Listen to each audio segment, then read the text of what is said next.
აფხაზეთის ავტონომიური რესპუბლიკის მთავრობის თავმჯდომარე ლევან მგალობლიშვილი განათლებისა და კულტურის მინისტრ დავით მორგოშიასთან ერთად ზუგდიდში აფხაზეთის საჯარო სკოლების დირექტორებსა და პედაგოგებს შეხვდა. შეხვედრის მონაწილეებმა განათლების სფეროში არსებულ გამოწვევებსა და აფხაზეთის ავტონომიური რესპუბლიკის საჯარო სკოლებში საომალოდ განხორციელებულ პროექტებზე ისაუბრეს. ყურადღება გამახვილდა აფხაზეთის დროებით ოკუპირებულ ტერიტორიაზე არსებულ საგანმანათლებლო საკითხებზე. მიმდინარე წელს საჯარო სკოლებში დაგეგმილია ინფრასტრუქტურის მოწესრიგება და მოსწავლეებისთვის სრულფასოვანი განათლების მიღების აუცილებელი ყველა პირობის შექმნა.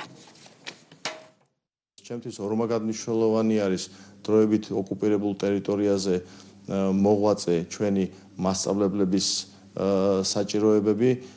მე მინდა ვისარგებლო შემთხვევით და მადლობა მინდა თითოეულ მათგანს გადაუხადო იმ ყოველდღიური გმირობისთვის, რასაც ისინი ჩვენი მომავალი თაობისთვის ანხორციელებენ. Გამიხილეთ ყველა ის გამოწვევა, რომელიც არსებობს როგორც ჩვენ საჯარო სკოლებში, ასევე ოკუპირებულ ტერიტორიაზე, სადაც ვითარება კვლავ მძიმედ რჩება.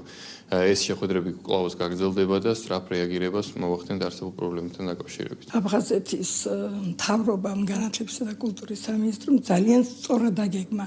ეს იყო ჩვენთვის მხარდაჭერა. მოგვისმინეს, ჩაინიშნეს და დაგვირდნენ, რომ გაიცნობიან ყველა აღნიშნულ პრობლემას და ეტაპობრივად შეუდგებიან მოგვარებას.